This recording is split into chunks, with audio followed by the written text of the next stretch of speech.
اعوذ باللہ من الشیطان الرجیم بسم اللہ الرحمن الرحیم السلام علیکم ورحمۃ اللہ وبرکاتہ۔ تاریخ وہی ہے کہ جو چشمدید گواہوں نے لکھی، اور سلیم بن قیس ہلالی وہ پہلے گواہ ہیں جنہوں نے حق اہل بیت علیہم السلام اور اسرار امامت کو قلم بند کیا۔ اس عظیم کتاب اسرار امامت کو آڈیو کی شکل میں آپ تک پہنچا رہے ہیں۔ یہ محض ایک کتاب نہیں بلکہ بصیرت کا ایک سمندر ہے۔ دعا ہے کہ کوشش آپ کے لیے اور ہمارے لیے ہدایت کا ذریعہ بنے۔ سلسلہ وار سننے کے لیے ہمارے ساتھ جڑے رہیں اور اس سلسلے کو پلے لسٹ بنامے اسرار امامت میں ضرور ملاحظہ کیجیے گا۔ آج انشاءاللہ کی اس کتاب کا حصہ نمبر 5 ہم پیش کریں گے۔ پچھلے اس میں دربار میں کچھ مکالمہ ہو رہا تھا جس میں حضرت علی مرتضیٰ علیہ السلام نے فرمایا، کیوں اے ابن زحاک، کیا اس میں ہمارا حق نہیں ہے بلکہ تیرا اور مکھیاں کھانے والے کی بیٹے کا حق ہے؟ عمر نے کہا، اے ابوالحسن اب چپ رہو، اس لیے کہ عوام میرے ساتھ پر راضی ہے اور تم پر راضی نہ ہو، بس میرا کیا گناہ؟ آپ نے فرمایا، مگر خدا اور رسول تو میرے سوا کسی پر راضی نہیں ہیں، بس تمہیں اور تمہارے ساتھی کو اور جس نے تم دونوں کی پیروی کی اور تمہارا بوجھ بٹایا، خدا کی ناراضگی اور عذاب اور رسوائی کی خوشخبری ہو تجھ پر۔ وائے ہو اے ابن خطاب، کاش تو جان لیتا کہ تو نے اپنے نفس اور اپنے صاحب پر کیا ظلم کیا ہے۔ ابو بکر کہنے لگے، اے عمر، جب ہماری بیعت ہو گئی اور ہم ان کے شر گزند اور قتل و غارت سے محفوظ ہو گئے تو انہیں چھوڑ دو، جو چاہے کہتے رہے۔ آپ نے فرمایا کہ میں صرف ایک بات کہنا چاہتا ہوں، اور سلمان، ابو ذر، زبیر اور مقداد سے خطاب کر کے فرمایا، میں تمہیں خدا یاد دلا کر کہتا ہوں کہ میں نے رسول خدا صلی اللہ علیہ وآلہ وسلم کو یہ فرماتے ہوئے سنا ہے کہ دوزخ میں ایک صندوق ہے جس میں 12 آدمی ہوں گے،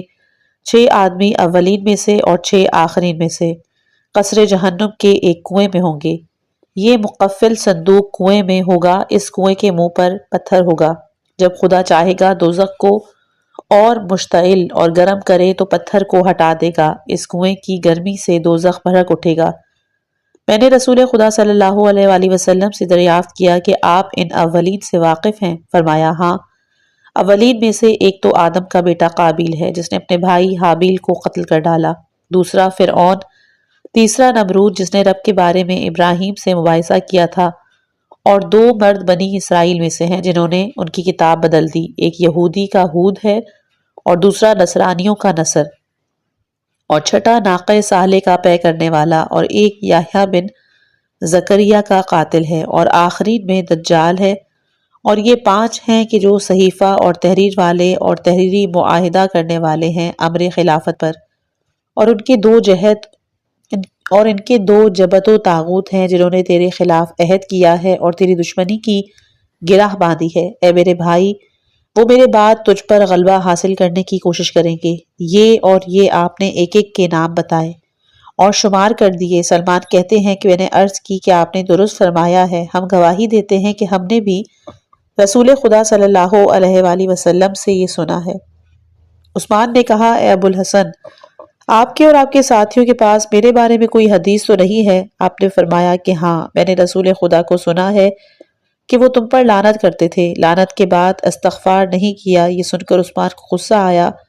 اور کہنے لگے، خدا کی قسم، میں نے آن حضرت سے سنا ہے کہ زبیر اسلام سے مرتد ہو کر قتل کیا جائے گا۔ آپ نے فرمایا تھا کہ عثمان نے سچ کہا، اور وہ اس طرح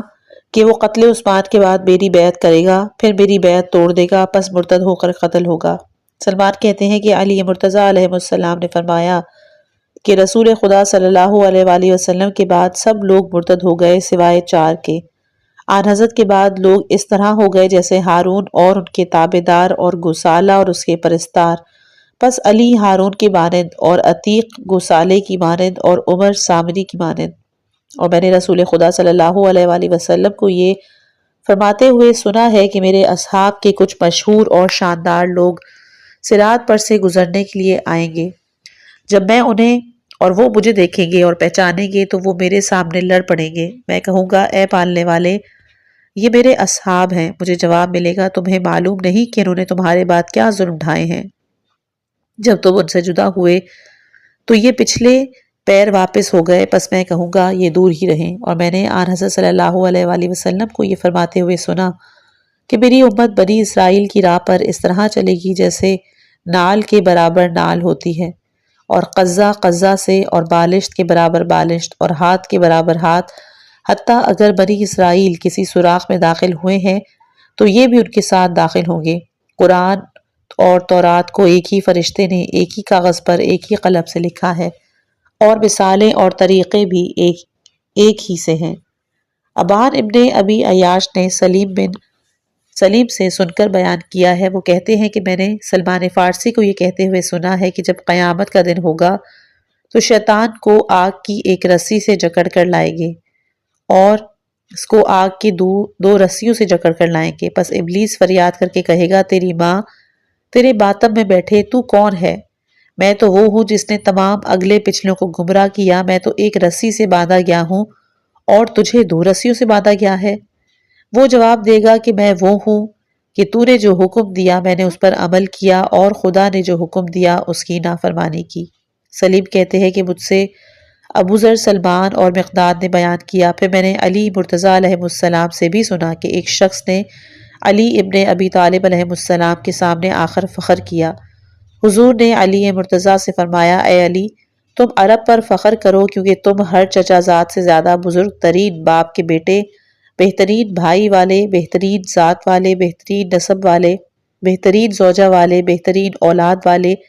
بہترین چچا والے ہو، سب سے بڑھ کر جان و مال کا امتحان دینے والے، سب سے بڑھ کر کامل حلم والے، سب سے زیادہ علم والے، سب سے زیادہ کتاب خدا کو پڑھنے والے اور خدا کے قوانین کو جاننے والے، سب سے بڑھ کر قوی دل اور سب سے زیادہ سخی، ساری دنیا میں سب سے زیادہ پرہیزگار اور سب سے بڑھ چڑھ کے کوشش کرنے والے، سب سے زیادہ خلیق اور سچے اور سب سے زیادہ خدا کو اور مجھے پیارے۔ تم میرے بعد 30 برس تک خدا کی عبادت کرتے رہو گے اور قریش کے ظلم دیکھتے رہو گے، پھر جب تمہیں مددگار مل جائیں گے تو خدا کی راہ میں جہاد کرو گے۔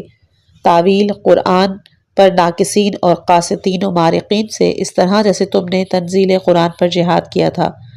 تم شہید کیے جاؤ گے اور تمہارے سر کے خون سے تمہاری داڑھی کا خضاب ہوگا۔ تمہارا قاتل ویسا ہی خدا کا دشمن اور اس سے دور ہوگا جیسے ناقہ صالح کو پے کرنے والا، اور یحییٰ بن زکریا کا قاتل اور فرعون زوالہ اوتاد۔ ابان کہتے ہیں میں نے یہ روایت حسن بصری سے بیان کی کہ جو ابو ذر سے سنی تھی، انہوں نے فرمایا کہ سلیم نے بھی سچ کہا اور ابو ذر نے بھی درست فرمایا۔ بے شک علی ابن ابی طالب علیہ السلام کو سبقت حاصل ہے، دین، علم، حکمت، فقہ، مشورہ، شجاعت، سخاوت، لوازم زندگی، قوت فیصلہ، قرابت رسول، مصیبت اور امتحان، ہر امر میں ان کا درجہ بلند ہے، پس ان پر خدا اپنی رحمت اور درود نازل فرمائے۔ اس کے بعد اتنا روئے کہ داڑھی تر ہو گئی۔ یہ سن کر میں نے کہا، اے ابو سعید، کیا نبی کے علاوہ بھی آپ کسی کا ذکر کر کے صلی اللہ علیہ کہہ سکتے ہیں؟ جواب دیا کہ جب مومنوں کا ذکر کرو تو ان پر رحمت بھیجو، اور محمد و آل محمد پر درود، اور علی تو آل محمد کے بزرگ ہیں۔ میں نے عرض کیا تو کیا وہ حمزہ، جعفر، فاطمہ، حسن و حسین سے بھی بہتر ہیں؟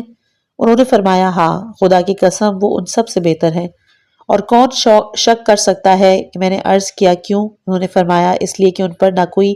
شرک کا نام رکھا جا سکتا ہے، نہ کفر کا، نہ صنم پرستی کا، نہ شراب خوری کا، اور علی سب سے بڑھ کر ہے۔ سبقت اسلام میں، کتاب خدا، سنت رسول کے علم میں، خود رسول خدا صلی اللہ علیہ وآلہ وسلم نے فرمایا تھا، اے فاطمہ، میں نے تیرا نکاح اس سے کیا ہے جو میری ساری امت سے بہتر ہے، تو اگر امت میں اور کوئی ان سے بہتر ہوتا تو استثناء فرما دیتے۔ اور حضرت صلی اللہ علیہ وآلہ وسلم نے اصحاب کے درمیان جب مواخات قائم کی تھی تو حضرت علی علیہ السلام کو اپنا بھائی قرار دیا تھا۔ پس رسول خدا صلی اللہ علیہ وآلہ وسلم خود بھی سب سے بہتر تھے اور ان کا بھائی بھی سب سے بہتر، اور غدیر خم کے دن ان کی جانشین مقرر فرمایا، ان کی ولایت لوگوں پر واجب کر دی جس طرح ان کی ولایت سب پر واجب کی تھی۔ اس طرح یہ اعلان بھی فرما دیا کہ اے علی، تم مجھ سے اسی طرح ہو جیسے ہارون موسیٰ سے۔ یہ بات نہ اہل بیت علیہم السلام میں سے کسی کے لیے فرمائی اور نہ اصحاب میں سے، انہیں بہت سے کمالات میں ایسی خصوصیت حاصل ہے کہ جو ان کی طرح کسی کو حاصل نہیں۔ پھر میں نے ان سے دریافت کیا کہ ان کے بعد اس امت میں سب سے بہتر کون ہے؟ فرمایا، ان کی زوجہ فاطمۃ الزہرا سلام اللہ علیہا، ان کی فرزند امام حسن و امام حسین علیہ السلام۔ میں نے دریافت کیا کہ ان کے بعد کسے بزرگی حاصل ہے؟ فرمایا کہ پھر جعفر اور حمزہ سب سے بہتر ہیں۔ اصحاب قصہ، اور اصحاب قصہ وہ ہیں جن کی شان میں آیت ہی نازل ہوئی جس میں آن حضرت صلی اللہ علیہ وآلہ وسلم نے اپنے ساتھ علی مرتضیٰ علیہ السلام، فاطمۃ الزہرا سلام اللہ علیہا، امام حسن علیہ السلام اور امام حسین علیہ السلام کو لے کے فرمایا تھا کہ یہ ہے میرے موثق اور معتمد اور میری اطرت، یعنی اہل بیت، جن سے خدا نے ہر قسم کے رجس کو دور رکھا اور انہیں ایسا پاک رکھا جیسا پاک رکھنے کا حق ہے۔ حد یہ کہ ام سلمہ نے درخواست کی کہ وہ انہیں اپنے ساتھ چادر میں داخل ہونے کی اجازت دے دے، مگر آپ نے جواب دیا کہ اے ام سلمہ، تم خیر پر ہو، لیکن یہ آیت صرف میری اور میری ان ہستیوں کی شان میں نازل ہوئی۔ میں نے کہا اللہ اللہ، اے ابو سعید، تم تو علی مرتضیٰ علیہ السلام کے بارے میں کیا کیا بیان کرتے رہتے ہو، اور جو میں نے خود تم سے سنا ہے وہ کیا ہے؟ حسن بصری نے جواب دیا، اے بھائی، اس طریقے سے اپنی جان بچاتا ہوں جابروں اور ظالموں سے، ان پر خدا کی لعنت ہو۔ اے میرے بھائی، اگر یہ نہ ہوتا تو مجھے تختہ دار پر کھینچ دیا جاتا، لیکن میں جو کچھ سنتا ہوں کہہ دیتا ہوں، انہیں یہ خبر پہنچ جاتی ہے اور وہ مجھ سے باز رہتے ہیں، اور میں بغض علی سے غیر علی مراد لیتا ہوں، پس وہ یہ سمجھتے ہیں کہ میں ان کا دوست ہوں۔ خدائے عزوجل نے فرمایا ہے کہ آسن طریقے سے برائی کو دور کر، یعنی تقیہ کر۔ فرقہ ناجیہ۔ ابان کہتے ہیں کہ سلیم نے بیان کیا کہ میں نے علی ابن ابی طالب علیہ السلام کو یہ فرماتے ہوئے سنا ہے کہ امت کے 73 فرقے ہوں گے، 72 فرقے دوزخ میں ہوں گے اور ایک فرقہ جنت میں۔ 73 میں 13 فرقے ہم اہل بیت علیہ السلام کی محبت کا نام لیں گے، اور ان میں سے ایک فرقہ جنتی ہوگا، باقی 12 فرقے دوزخ میں ہوں گے۔ ڈسکرپشن میں ہے کہ اس حدیث سے ثابت ہے کہ سب شیعہ کہلانے والے بھی جنت میں نہیں جائیں گے، بلکہ جو آپ کے سچے عاشق، آپ کے ہر دشمن کے دشمن اور ذرہ برابر آپ کی عظمت اور شان میں کمی اور سبکی برداشت نہ کر سکیں گے، صرف وہ جنت میں جائیں گے کہ جو ان پر سہو و نسیان یا گناہان صغیرہ کی تہمت لگاتے ہیں، ان سے مدد طلب کرنے کو شرک سمجھے اور ان کے قاتل کی توبہ قابل قبول سمجھیں، اور ہرگز جنت میں وہ نہیں جا سکتے۔ رہا وہ 12واں فرقہ کہ جو نجات پانے والا، ہدایت والا، ایمان و اسلام والا، نیک توفیق والا، وہ ہے کہ جو میرے حکم سے وابستہ ہے، میرا تابع دار ہے، میرے دشمن سے بیزار ہے، مجھ سے محبت رکھنے والا، میرے دشمن کا دشمن ہے، جیسا کہ تم نے میرے حقوق اور امامت اور میری تابع داری کے فرض ہونے کو پہچانا ہے، کتاب خدا اور سنت رسول سے، پھر تم اس سے نہ پھرے اور نہ شک میں پڑے، اس لیے کہ خدا نے ہمارے حق کی پہچان اور ہماری فضیلت کی معرفت سے دل کو منور کر دیا تھا، اور اس پر الہام کر دیا تھا کہ ان کے پیشانیوں کو پکڑ کر ہمارے شیعوں میں داخل کر دیا تھا، یہاں تک کہ ان کے دل مطمئن ہو گئے، انہیں ایسا یقین بخش دیا کہ شک کا گزرنا ممکن ہو گیا کہ میں اور میرے اوصیاء ہی قیامت تک ہادی اور رہبر ہیں، جنہیں خدا نے قرآن کی بہت سی آیتوں میں اپنی ذات اور اپنے نبی کے ساتھ شامل رکھا ہے، اور ہمیں پاک اور محفوظ رکھا ہے، اور ہمیں اپنی مخلوق کا گواہ اور اپنی زمین پر حجت اور اپنے علم کا خزینہ دار اور حکمتوں کی کانے اور اپنی وحی کا مترجم مقرر فرمایا ہے۔ نہ ہم قرآن سے جدا ہو سکتے ہیں اور نہ قرآن ہم سے جدا ہے، یہاں تک کہ ہم آن حضرت صلی اللہ علیہ وآلہ وسلم کی خدمت میں حوض کوثر پر ایک ساتھ حاضر ہوں، جیسا کہ سرور کائنات صلی اللہ علیہ وآلہ وسلم نے ارشاد فرمایا ہے کہ ان 73 فرقوں میں سے ایک فرقہ ہے کہ جو دوزخ سے، یعنی تمام فتنوں اور گمراہیوں اور شبہوں سے محفوظ رہے گا، اور وہ یقیناً اہل جنت سے ہیں، اور 70,000 ہیں جو بغیر حساب کے داخل ہوں گے، اور باقی تمام فرقے کہ جو حق کے خلاف چل رہے ہوں گے وہ دین شیطان کی مدد کرتے ہیں۔ شیطان، اس کی بھی ڈسکرپشن میں ہے کہ کوئی شبہ نہیں کہ بدعقیدہ اور گمراہ آدمی کہ جو دوسروں کو اہل بیت علیہ السلام سے بہتر یا برابر سمجھتے ہیں، ان کا یہ عقیدہ شیطانی ہے، اور وہ شیطان کے دوست ہیں، اور اس سے درس لینے والے بھی جنت میں نہیں جا سکتے، اس لیے کہ وہ باوجود بے علمی کے اپنے آپ کو عالم اور باوجود غلط کار ہونے کے ایسے غلط کاموں کو اچھا کام سمجھتے ہیں، فساد کرتے پھرتے ہیں اور کہتے ہیں کہ ہم صالح قوم ہیں، تو وہ شیطان کی مدد کرتے ہیں، شیطان اور اس کے دوستوں سے درس لیتے ہیں۔ 72 فرقے ہیں کہ جو خدا اور رسول اور مومنین کے دشمن ہیں جو بغیر حساب کے داخل جہنم ہوں گے۔ یہ خدا اور رسول سے بیزار ہیں اور خدا اور رسول کو بھول گئے، خدا کا شرک کر کے کافر ہو گئے اور غیر خدا کی عبادت کرتے رہے اس لیے کہ وہ نہیں جانتے۔ اس پر طرح یہ ہے کہ یہ سمجھتے ہیں کہ وہ اچھا کام کر رہے ہیں۔ یہ جو آیت ہے، اس آیت میں ان لوگوں کا ذکر ہے کہ جو ہر وقت شرک سے بچو کی رٹ لگاتے رہتے ہیں اور تنقیص سے اہل بیت میں اپنے آپ کو حق بجانب سمجھتے ہیں وغیرہ وغیرہ۔ خدا فرماتا ہے کہ یہی جھوٹے ہیں۔ قرآن میں ہے کہ وہ قیامت کے دن کہیں گے خدا ہمارا رب ہے، ہم مشرک نہ تھے۔ وہ خدا کے نام کی قسمیں اس طرح کھاتے ہیں جیسے تمہارے نام کی، اور وہ یہ سمجھتے ہیں کہ وہ کسی شے پر ہے۔ یاد رکھو کہ وہی جھوٹے ہیں۔ جنت اور دوزخ کا آخری فیصلہ۔ وہ کہتے ہیں کہ امیر المومنین علیہ السلام سے دریافت کیا گیا کہ ان لوگوں کے متعلق کیا فرماتے ہیں کہ جو حقیقت کو سمجھتے ہیں مگر نہ آپ کی تابعداری کرتے ہیں اور نہ مخالفت، نہ آپ کی ولایت کا اعلان کرتے ہیں اور نہ آپ کے دشمنوں سے بیزاری کا، اور کہتے ہیں کہ ہم نہیں جانتے حالانکہ وہ سچے ہیں۔ فرمایا کہ یہ 73 فرقوں میں سے نہیں ہیں۔ رسول خدا صلی اللہ علیہ وآلہ وسلم نے 73 فرقوں سے وہ لوگ مراد لیے جنہوں نے جان بوجھ کر راہ بنائی، اعلان کیا اور اپنی راہ کی طرف لوگوں کو دعوت دی۔ ان میں سے ایک فرقہ ہے جس نے دین خدا اختیار کیا اور 72 نے دین شیطان اختیار کیا۔ دل سے اسے قبول کرتا ہے اور اس کے مخالفوں سے بیزار ہے۔ پس جو خدا کی توحید کا اقرار کرتا ہے، رسول خدا صلی اللہ علیہ وآلہ وسلم پر ایمان رکھتا ہے مگر ہماری ولایت کو نہیں پہچانتا، نہ ہمارے دشمن کی گمراہی کو جانتا ہے اور نہ کوئی منصوبہ رکھتا ہے، نہ کوئی شے حلال کرتا ہے نہ حرام کرتا ہے، اور ان چیزوں کو لے لیتا ہے جن میں منصوبہ بنایا، اور نہ کوئی شے کو حلال کیا نہ حرام کیا، نہ اسے علم ہے، اور جس امر میں مشکل پیش آتی ہے اسے خدا کی طرف رد کر دیتا ہے۔ پس یہ نجات پانے والا ہے۔ یہ گروہ مومنین اور مشرکین کے بین بین ہے۔ اس طرح کے لوگ بہت زائد ہیں۔ یہی صاحبان حساب و میزان اور صراط ہیں۔ یہ وہ اہل جہنم ہیں کہ جن کی انبیاء اور ملائکہ اور مومنین شفاعت کریں گے اور آگ سے نکلیں گے، ان کا نام جہنمی رکھا جائے گا۔ رہے مومنین تو وہ بلا حساب کے جنت میں داخل ہوں گے۔ حساب ان لوگوں کے لیے ہے یہ جو مومنین اور مشرکین کے بین بین ہیں، یا مؤلفۃ القلوب، یا ان لوگوں کے لیے ہے کہ جن کے نیک اور بد کام ملے جلے ہیں، اور ان ضعیف الایمان لوگوں کے لیے کہ جن کا کوئی فیصلہ نہیں ہے اور نہ انہیں راستہ ملتا ہے، نہ انہیں کفر اور شرک کا حیلہ ملتا ہے، اور نہ ان کی سمجھ میں یہ آتا ہے کہ وہ کوئی طریقہ مقرر کریں، اور نہ وہ صراط مستقیم کی ہدایت کرتے ہیں کہ مومنین ہو جائیں اور معرفت حاصل کر لیں۔ یہی لوگ اصحاب اعراف ہیں۔ ان سب میں خدا کی مشیت جاری ہوگی۔ اگر ان میں کسی کو دوزخ میں داخل کر دے تو اس کے گناہوں کی وجہ سے کرے گا، اور اگر معاف فرما دے تو اپنی رحمت سے معاف کرے گا۔ میں نے عرض کیا کیا پہچاننے والا مومن کہ جو حق کی طرف دعوت دے وہ بھی دوزخ میں جائے گا؟ فرمایا نہیں۔ میں نے عرض کیا کیا جنت میں وہ شخص جا سکتا ہے کہ جو اپنے امام علیہ السلام کو نہیں جانتا؟ فرمایا نہیں، مگر یہ کہ خدا چاہے۔ میں نے عرض کیا کہ کیا جنت میں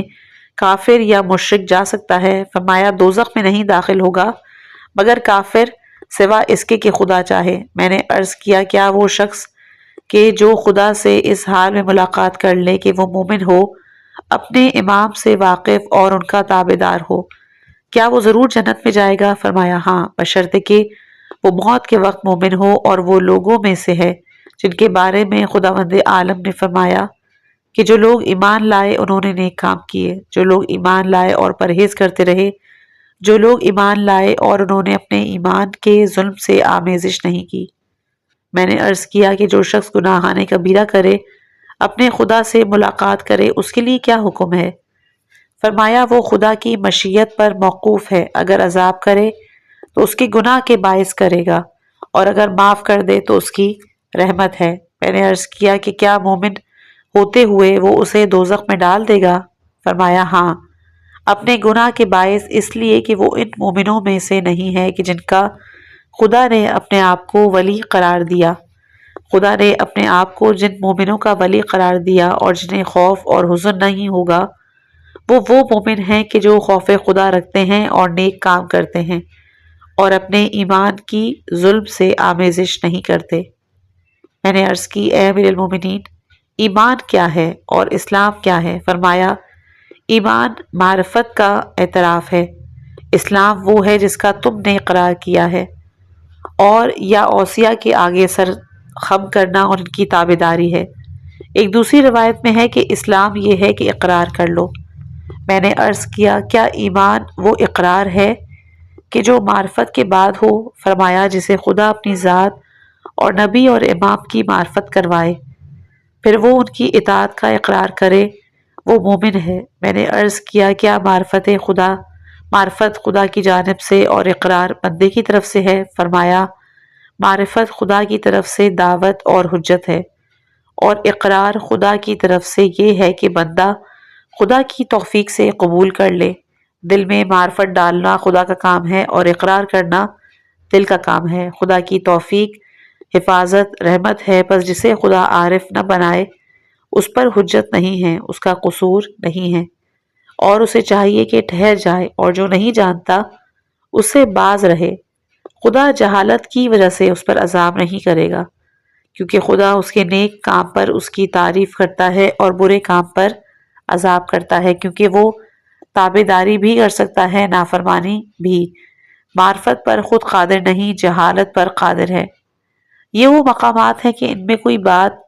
نہیں ہوتی مگر قضائے الہی اور تقدیر، علم نوشتہ قدرت کے بغیر جبر کے۔ ایک دوسری روایت میں ہے کہ اس میں سے کچھ بھی نہیں ہوتا مگر خدا کی مدد اس کے علم اور نوشتہ تقدیر سے بغیر جبر کے، اس لیے کہ اگر وہ مجبور کیے گئے ہوتے تو مجبور ہوتے اور قابل تعریف نہ ہوتے۔ اور جو شخص اپنے اختیارات سے نا واقف ہو اور مشکل پڑے تو اسے چاہیے کہ ہماری طرف رجوع کرے، اور جو شخص خدا کی نعمت پر اس کی حمد و شکر کرے، گناہوں پر استغفار کرے، اطاعت گزاروں سے صحبت رکھے، ان کی تعریف کرے اور نافرمانوں سے بغض رکھے اور انہیں برا سمجھے، تو بس اس کے لیے یہ کافی ہے جبکہ وہ اپنے علم کو ہم سے وابستہ رکھے۔ ابان بن ابی عیاش نے سلیم بن قیس سے نقل کیا کہ وہ کہتے ہیں کہ میں نے سنا کہ ایک شخص نے حضرت علی بن ابی طالب علیہ السلام سے ایمان کے بارے میں سوال کیا اور کہا اے امیر المومنین ایمان کی حقیقت مجھے اس طرح سمجھا دیں کہ آپ کے بعد مجھے کسی اور سے پوچھنے کی ضرورت نہ رہے۔ آپ نے کہا ایک شخص نے آن حضرت صلی اللہ علیہ وآلہ وسلم سے یہی سوال کیا تھا کہ جو تم نے کیا ہے، اور یہی بات کہی کہ جو تم نے کہی، اس سے یہی ذکر فرماتے رہے، اور پھر کہا بیٹھ جاؤ محفوظ رہو، کہ پھر علی مرتضیٰ علیہ السلام نے اس کی طرف متوجہ ہو کے کہا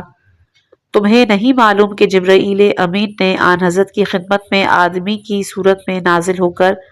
سوال کیا کہ اسلام کیا ہے؟ آپ صلی اللہ علیہ وآلہ وسلم نے فرمایا یہ گواہی کہ خدا وحدہ لا شریک ہے اور محمد اس کے رسول ہے، اور نماز قائم کرنا، زکوٰۃ دینا، حج بیت اللہ، ماہ رمضان کے روزے اور غسل جنابت۔ اس نے کہا کہ ایمان کیا ہے؟ آپ نے کہا ایمان لاؤ خدا پر، اس کے فرشتوں، کتابوں پر، رسولوں پر، حیات بعد الموت پر، تقدیر پر، خواہ خیر ہو یا شر، شیریں ہو یا تلخ۔ جب وہ کھڑا ہو گیا تو آن حضرت صلی اللہ علیہ وآلہ وسلم نے فرمایا یہ جبرائیل ہے، تمہارے پاس اس لیے آئے ہیں کہ تمہیں تمہارا دین سکھائیں۔ آن حضرت جب کوئی بات فرماتے تھے تو وہ کہتے تھے سچ فرمایا۔ انہوں نے پوچھا قیامت کب آئے گی؟ فرمایا جس سے پوچھا جا رہا ہے اسے وہ سائل سے زیادہ نہیں جانتا۔ انہوں نے کہا آپ نے سچ فرمایا۔ جبرائیل کے کلام سے فارغ ہو کر امیر المومنین علیہ السلام نے فرمایا یاد رکھو ایمان کی بنا 4 چیزوں پر ہے، یقین، صبر، عدل اور جہاد۔ یقین کی 4 شاخیں ہیں، شوق، خوف، زہد، ترقب۔ بس جسے جنت کا شوق ہے وہ خواہشات سے دور رہتا ہے، اور جو دوزخ سے ڈرتا ہے وہ حرام سے پرہیز کرتا ہے۔ جو دنیا سے زہد اختیار کرتا ہے اس کو مصیبتیں ہلکی نظر آتی ہیں، اور جو موت کا انتظار کرتا ہے وہ نیکیوں میں جلدی کرتا ہے۔ صبر کی بھی 4 شاخیں ہیں، حجت پر نظر، ایک روایت میں ہے کہ فتنے پر فکر مندی، حکمت کی طرف رجوع، عبرت سے درس حاصل کرنا۔ برزخ کی معرفت اولین کی سنت ہے، پس جو شخص فتنے پر نظر رکھے وہ حجت کو سمجھ لیتا ہے۔ اور ایک روایت میں ہے کہ جو شخص عقل پر زور ڈالتا ہے اس پر حکمت روشن ہو جاتی ہے، اور جس پر حکمت روشن ہو جائے وہ عبرت کو پہچان لیتا ہے، اور وہ جو عبرت کو پہچان لیتا ہے وہ حکمت کی طرف رجوع کرتا ہے، اور جو حکمت کی طرف رجوع کرتا ہے وہ پھر عبرت کو سمجھ لیتا ہے، اور جو عبرت کو سمجھ لیتا ہے گویا وہ اولین میں سے ہے۔ اور عدل کی بھی 4 شاخیں ہیں: غوامس فہم یعنی عقل کی گہرائیاں، غمر العلم یعنی علم کی تہیں، زہرۃ الحکم حکمتوں کی چمک، روضۃ الحلم یعنی حلم کا باغ۔ پس جو فہم رکھتا ہے وہ علم کے اجمال کی تفصیل کرتا ہے، اور جو جانتا ہے وہ حکمت کے راستے بھی جانتا ہے، اور جو حلیم ہو وہ کسی امر میں حد سے تجاوز نہیں کرتا اور لوگوں میں نیک نام رہتا ہے۔ اور جہاد کی بھی 4 شاخیں ہیں: امر بالمعروف، نہی عن المنکر، صدق فی المواطن یعنی ہر موقع پر سچائی، غضب اللہ و شنآن الفاسقین صرف خدا کے لیے غصہ اور فاسقین سے دشمنی۔ پس جس نے امر بالمعروف کیا اس نے مومن کی کمر مضبوط کی، اور جس نے نہی عن المنکر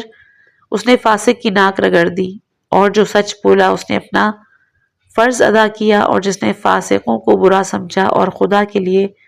غضبناک رہا خدا اس کے لیے ان پر غضب نازل کرے گا۔ یہ ہے ایمان اور اس کے ستون اور شاخیں۔ اس نے عرض کی: اے امیر المومنین، کم سے کم انسان کس طرح مومن ہو سکتا ہے، اور کم سے کم کس بات پر کافر ہو جاتا ہے، اور کم سے کم کس بات پر گمراہ ہو جاتا ہے؟ فرمایا: تم نے سوال کیا ہے تو جواب سنو۔ کم سے کم مومن ہونے کو یہ شرط ہے کہ خدا کو پہچان کر اسے رب اور وحدہ لا شریک مانے، اپنے نبی کو پہچان کر ان کی نبوت اور تبلیغ کا اقرار کرے، اور زمین پر ان کی حجت کو پہچانے اور انہیں خدا کی مخلوق پر گواہ مانے اور ان کی تابعداری کا اقرار کرے۔ اس نے عرض کیا: اے امیر المومنین علیہ السلام، جو شرطیں آپ نے بتائیں اگرچہ یہ ان شرطوں کے سوا اور ان باتوں سے ناواقف ہوں۔ فرمایا: ہاں، البتہ یہ شرط ہے کہ جب حکم دیا جائے اس پر عمل کرے، اور جب روکا جائے تو رک جائے، اور کم سے کم انسان جس بات پر کافر ہو جاتا ہے وہ یہ ہے کہ جس کام سے خدا نے روکا ہے اسے دین قرار دے لے، اور یہ گمان رکھے کہ خدا نے اسے اس کا حکم دیا ہے پھر اسے دین بنا لے، اور اپنے مرضی سے کسی سے محبت رکھے، کسی سے نفرت، اور گمان یہ رکھے کہ وہ حکم خدا سے کر رہا ہے۔ کم سے کم جس بات پر انسان گمراہ ہو جاتا ہے وہ یہ ہے کہ خدا نے زمین پر جسے اپنی حجت اور اپنی مخلوق پر گواہ قرار دے کر اس کی محبت اور تابعداری واجب کی ہے اسے نہ پہچانے۔ اس نے عرض کی: اے امیر المومنین، ان کے نام بتلائیں۔ فرمایا: وہ لوگ ہیں جنہیں خدا نے اپنے اور اپنے رسول کے قریب کیا ہے۔ فرمایا: خدا کی تابعداری کرو، رسول کی اور صاحبان امر کی تابعداری کرو۔ اس نے عرض کی: میرے لیے اس کی تشریح فرمائیے۔ تو فرمایا: یہ وہ لوگ ہیں کہ جن کے لیے رسول خدا صلی اللہ علیہ وآلہ وسلم نے آخری خطبے میں جس دن انتقال کیا ذکر فرمایا ہے کہ میں نے تم میں 2 امر چھوڑے ہیں، جب تک ان دونوں سے تمسک رکھو گے میرے بعد ہرگز گمراہ نہ ہوگے: ایک خدا کی کتاب، اور دوسرے میرے اہل بیت علیہم السلام، اس لیے کہ لطیف و خبیر نے مجھ سے عہد کیا ہے کہ یہ دونوں جدا نہ ہوں گے جب تک میرے پاس حوض کوثر پر نہ وارد ہو جائیں۔ مثل ان دونوں کے اور اشارہ کیا دونوں انگشت شہادت کی طرف، پھر کہا ان دونوں کے مانند نہیں، کہتا یہ کہہ کر اشارہ کیا انگشت شہادت اور درمیانی انگلی کی طرف، اس لیے کہ ان دونوں میں سے ایک دوسرے سے آگے ہے، پس ان دونوں سے تمسک رکھو گمراہ نہ ہوگے، اور ان سے آگے نہ بڑھو ورنہ ہلاک ہو جاؤ گے، اور نہ انہیں چھوڑ دو ورنہ فرقہ فرقہ ہو جاؤ گے، اور نہ انہیں پڑھاؤ اس لیے کہ وہ تم سے زیادہ جانتے ہیں۔ اس نے عرض کیا: ان کے نام بتلا دیں۔ فرمایا: وہ وہی ہے کہ جسے رسول خدا صلی اللہ علیہ وآلہ وسلم نے خم غدیر میں مقرر فرمایا تھا، اور انہیں بتلایا تھا کہ وہ ان کے نفسوں کا حاکم ہے، اور یہ بھی حکم دیا تھا کہ جو موجود ہے وہ انہیں مطلع کر دے، اور جو یہاں نہیں ہے۔ میں نے عرض کیا: وہ تو آپ ہی ہیں اے امیر المومنین۔ فرمایا: ان کا اول سردار میں ہوں، میرے بعد میرے فرزند حسن مومنوں کے نفسوں کا حاکم اور سردار، اور ان کے بعد میرا فرزند حسین مومنوں کے نفسوں کا حاکم و سردار، اور پھر ان کے بعد ان کے باقی اوصیاء، یہ سب ان کے حوض پر ایک ایک کر کے حاضر ہوں گے۔ یہ سن کر وہ اٹھ کھڑا ہوا اور حضرت کے بالوں کو بوسہ دے کر کہنے لگا، آپ نے میرے لیے دین کا راستہ روشن اور کشادہ کر دیا اور میرے لیے ہر شک کو دور کر دیا۔ ابان بن ابی عیاش نے سلیم بن قیس سے روایت نقل کی کہ ایک شخص نے امیر المومنین علیہ السلام کے پاس حاضر ہو کر سوال کیا کہ اسلام کیا ہے؟ آپ نے کہا کہ خداوند عالم نے شریعت اسلام اس طرح مقرر فرمائی کہ اس کے راستوں کو آنے والوں کے لیے آسان کیا، اور جو اسے جنگ کرے اس کے لیے اس کی ارکان غالب بنائے، اور جو اس سے محبت رکھے اس کے لیے عزت قرار دی، اور جو اس میں داخل ہو جائے اس کے لیے صلح قرار دیا، اور جو اس کی پیروی کرے اس کے لیے پیشوا قرار دیا، اور جو اس سے آراستہ ہونا چاہے اس کے لیے زیور قرار دیا، اور جو اسے استعمال کرے اس کے لیے سامان قرار دیا، اور پناہ لینے والوں کے لیے گرہ قرار دیا، اور تمسک کرنے والوں کے لیے رسی، درس لینے والوں کے لیے دلیل، روشن حاصل کرنے والوں کے لیے نور، اور اختلاف کرنے والوں کے لیے گواہ، اور اس سے فیصلہ حاصل کرنے والوں کے لیے کامیابی، اور دل میں جگہ دینے والوں کے لیے علم، اور روایت کرنے والوں کے لیے حدیث، فیصلے کے طالبوں کے لیے منصف، اور تجربہ کرنے والوں کے لیے حلم، سوچنے والوں کے لیے عقل، اور سمجھنے والوں کے لیے فہم، اور سمجھ جانے والوں کے لیے یقین، اور ارادہ کرنے والوں کے لیے روشن دلی، اور نشانی لینے والوں کے لیے نشانی، اور نصیحت حاصل کرنے والوں کے لیے عبرت، اور تصدیق کرنے والوں کے لیے نجات، اور اصلاح کرنے والوں کے لیے مودت، اور قرب خداوندی حاصل کرنے والوں کے لیے قرب خدا، اور توکل کرنے والوں کے لیے مستحکم، اور سپرد کرنے والوں کے لیے امید، احسان کرنے والوں کے لیے بخشش، جلدی کرنے والوں کے لیے خیر، صبر کرنے والوں کے لیے جنت، پرہیزگاروں کے لیے لباس، ہدایت والوں کے لیے مددگار، ایمان والوں کے لیے سہارا، اسلام لانے والوں کے لیے امن، سچوں کے لیے راحت، پرہیزگاروں کے لیے واعظ، کامیاب ہو جانے والوں کے لیے نجات۔ یہ حق ہے، اس کا راستہ ہدایت ہے، اس کی صفت نیکی ہے، اس کا اثر بزرگی ہے، سب سے کشادہ راہ ہے، روشن مینار ہے، جلتا ہوا چراغ ہے، آگے بڑھنے والوں کی جگہ ہے، اس سے انتقام دشوار ہے، پرانے ساز و سامان والا ہے، اس کی سوار کریم ہے، بس ایمان اس کا راستہ ہے، نیکیاں اس کا مینار، اور فقہ اس کے چراغ ہیں، اور موت اس کی انتہا ہے، دنیا اس کی دوڑ کا میدان ہے، اور قیامت آخری اجتماع کی جگہ ہے، اور جنت اس کا انعام، اور آگ اس کی سزا ہے، تقوی اس کا ساز و سامان ہے، اور احسان کرنے والے اس کے سوار ہیں۔ بس ایمان سے نیکیوں کو راہ ملتی ہے، اور نیکیوں سے فقہ کی تعمیر ہوتی ہے، اور فقہ کے سبب موت سے ڈرا جاتا ہے، اور موت دنیا کو ختم کر دیتی ہے، موت ہی کے ذریعے قیامت میں گزر ہوتا ہے، قیامت میں جنت آراستہ ہوتی ہے، اور جنت اہل دوزخ کے لیے حسرت ہے، اور آگ متقیوں کے لیے واعظ ہے، اور تقوی ایمان کی جڑ ہے، پس اسلام یہ ہے۔ ابان نے سلیم سے روایت کی ہے کہ وہ کہتے ہیں کہ حضرت امیر المومنین علیہ السلام سے میں نے عرض کیا کہ میں نے سلمان مقداد ابو ذر سے تفسیر قرآن کے بارے میں بھی کچھ سنا ہے، اور رسول خدا صلی اللہ علیہ وآلہ وسلم کی حدیث بھی، پھر میں نے جو کچھ آپ سے سنا اس سے ان کی تصدیق ہو گئی، لیکن میں نے لوگوں کے پاس قرآن مجید کی ایسی تفسیریں اور آن حضرت صلی اللہ علیہ وآلہ وسلم کی ایسی حدیثیں دیکھی ہیں کہ جو اس کے برخلاف ہیں کہ جو میں نے آپ حضرات سے سنا ہے، بلکہ آپ کا تو یہ گمان ہے کہ وہ باطل اور افطرا ہے، وہ رسول اسلام پر جھوٹی تہمت باندھتے ہیں اور اسی پر وثوق رکھتے ہیں، اور قرآن کی تفسیر اپنی رائے سے کرتے ہیں۔ یہ سن کر آپ نے میری طرف متوجہ ہو کے فرمایا، اے سلیم، جب تم نے سوال کیا تو جواب کو سمجھو، لوگوں کے ہاتھوں میں حق بھی ہے اور باطل بھی، سچ بھی ہے اور جھوٹ بھی، ناسخ بھی ہے منسوخ بھی، خاص بھی ہے عام بھی، محکم بھی ہے متشابہ بھی، حفظ ہے اور وہم بھی، اور رسول خدا صلی اللہ علیہ وآلہ وسلم کی زندگی میں بھی ان پہ تہمت باندھی گئی تھی، یہاں تک کہ آپ نے کھڑے ہو کر خطبہ پڑھا اور کہا، اے لوگوں، مجھ پر بہت سی جھوٹی تہمتیں لگائی گئی ہیں، بس جو شخص جان بوجھ کر مجھ پر تہمت لگائے گا وہ سمجھ لے کہ اس کا گھر دوزخ ہے۔ پھر اس کے بعد آپ پر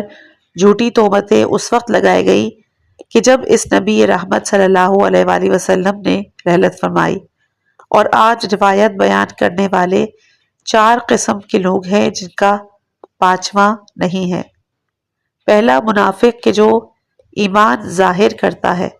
حالانکہ وہ بناوٹی مسلمان ہے، وہ رسول خدا صلی اللہ علیہ وآلہ وسلم پر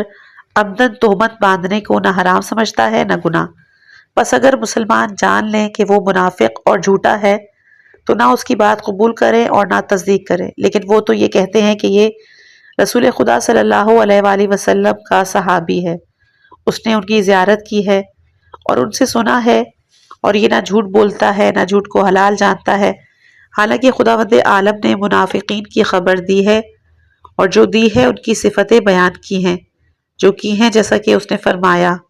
جب تم انہیں دیکھو گے ان کے جسم تعجب خیز نظر آئیں گے، اور جب وہ بات کہیں گے تو ان کی بات تم سننے لگو گے۔ اس کے بعد وہ فرماتا ہے کہ ان لوگوں نے جھوٹ، مکر اور بہتان کے ذریعے گمراہی کے اماموں، دوزخ کی طرف بلانے والوں سے تقرب حاصل کیا، ان کے اعمال کے پیرو بن گئے اور انہیں اٹھا کر مسلمانوں کی گردنوں پر مسلط کر دیا، انہیں دنیا کھلا دی، اور ہمیشہ لوگ دنیا داروں اور بادشاہوں کے ساتھ ہوتے ہیں سوا اس کے جسے خدا بچائے۔ یہ ان 4 میں پہلا ہے۔ دوسرا، وہ راوی کہ جس نے رسول خدا صلی اللہ علیہ وآلہ وسلم سے سنا لیکن اسے پورا یاد نہیں کیا اور اسے اس میں وہم ہو گیا، اور یہ بھی یقین نہ آیا کہ یہ جھوٹ ہے اور اس کے ہاتھ میں ہے، اور اس کی روایت بھی کرتا ہے اور عمل بھی کرتا ہے، اور کہتا ہے کہ میں نے رسول خدا صلی اللہ علیہ وآلہ وسلم سے سنا ہے، پس اگر مسلمان جان لیتے کہ یہ وہم ہے تو وہ قبول نہ کرتے۔ تیسرا آدمی وہ کہ جس نے رسول خدا صلی اللہ علیہ وآلہ وسلم سے آپ کا ایک حکم سنا، پھر آپ نے اس سے منع کر دیا مگر اسے منع کا علم نہ ہوا۔ آپ نے یہ سنا کہ آپ نے ایک امر سے روکا ہے، پھر آپ نے اس کا حکم دیا مگر اسے علم نہ ہو سکا، اسے منسوخ یاد رہا مگر ناسخ کا علم نہ ہو سکا، بس اگر اسے معلوم ہو جاتا کہ وہ منسوخ ہو گیا ہے تو وہ اسے چھوڑ دیتے، اور اگر مسلمانوں کو یہ علم ہو جاتا کہ یہ منسوخ ہو گیا ہے تو وہ اسے چھوڑ دیتے۔ چوتھا آدمی وہ ہے کہ جو خوف خدا اور عظمت رسول کے باعث نہ خدا پر بہتان رکھتا ہے نہ رسول پر، اور نہ اسے وہم ہوتا ہے بلکہ جیسا سنا تھا سب یاد رکھا، اس طرح سنایا جیسے سنا تھا، نہ اس میں کمی کی نہ زیادتی، اسے ناسخ بھی یاد ہے منسوخ بھی، اس نے ہر منسوخ کو چھوڑ دیا اور ناسخ پر عمل کیا، اور رسول خدا صلی اللہ علیہ وآلہ وسلم کے احکام میں قرآن کی طرح ناسخ بھی ہیں اور منسوخ بھی، محکم بھی ہیں متشابہ بھی، اور آن حضرت کے کلام 2 قسم کے ہوا کرتے تھے، کلام عام اور کلام خاص، مثل قرآن کے، اسے وہ لوگ بھی سنتے تھے جو یہ بھی نہیں سمجھتے تھے کہ اس سے خدا اور رسول کی کیا مراد۔ آن حضرت صلی اللہ علیہ وآلہ وسلم کے سب اصحاب ایسے نہ تھے، ان سے دریافت کر کے سمجھ لیتے، ان میں ایسے بھی تھے کہ جو ان سے سوال تو کرتے تھے مگر سمجھنے کی کوشش نہیں کرتے تھے، بلکہ وہ یہ چاہتے تھے کہ کوئی آنے والا مہمان یا اعرابی آ جائے اور آن حضرت سے سوال کرے تو وہ بھی سن لیں۔ رہا میں نے آن حضرت صلی اللہ علیہ وآلہ وسلم کی خدمت میں روزانہ 1 مرتبہ دن کو اور 1 مرتبہ رات کو ضرور آتا تھا، اور وہ مجھے خلوت میں موقع دیتے تھے، اور وہ جدھر جاتے ان کے ساتھی میں ان کے ساتھ جاتا۔ اصحاب رسول اچھی طرح جانتے ہیں کہ آن حضرت کا جو برتاؤ مجھ سے تھا وہ کسی اور سے نہیں، اور بسا اوقات یہ خلوت میرے گھر میں ہوتی اور بعض اوقات ان کے گھروں میں سے کسی گھر میں ایسا اتفاق ہوتا تھا تو وہاں بھی مجھے علیحدہ موقع دیتے تھے اور اپنی بیویوں کو اٹھا دیتے تھے، اور میرے اور ان کے سوا کوئی نہیں ہوتا تھا، اور جب وہ میرے گھر آ کر گفتگو کرتے تو فاطمۃ الزہرا، حسن و حسین علیہم السلام موجود ہوتے تھے۔ جب میں ان سے سوال کرتا تو جواب دیتے تھے، اور جب میں چپ ہو جاتا تھا یا میرے سوالات ختم ہو جاتے تھے تو وہ خود بیان فرماتے تھے ان پر قرآن مجید کی کون سی آیت نازل نہیں ہوئی جو انہوں نے مجھے نہ پڑھائی ہو اور مجھ سے نہ لکھوائی ہو۔ جب میں لکھتا تھا تو دعا کرتے تھے کہ خدا بندہ یہ علی کو سمجھا دے اور یاد کرا دے۔ انہوں نے جب سے کتاب اللہ مجھے پڑھائی، لکھوائی اور اس کی تعویل بتائی ہے اور میں نے یاد کی ہے، اس وقت سے اس کی ایک آیت بھی کبھی نہیں بھولا، اور خداوند عالم نے انہیں جو کچھ بھی تعلیم دی ہے، حلال ہو یا حرام، امر ہو یا نہیں، طاعت ہو یا معصیت، علم ما کانا ہو یا علم ما یکون، روز قیامت تک وہ سب انہوں نے مجھے تعلیم کی اور میں نے اسے یاد رکھا ہے اور اس سے ایک حرف بھی نہیں بھلایا۔ پھر انہوں نے اپنا ہاتھ میرے سینے پہ رکھ کر دعا فرمائی کہ وہ میرے دل کو علم، فہم، فقہ، حکمت اور نور سے بھر دے، اور یہ کہ وہ مجھے جو کچھ تعلیم دیں اس سے کبھی ناواقف نہ رہوں، اور جب یاد کرا دیں تو کبھی نہ بھولوں۔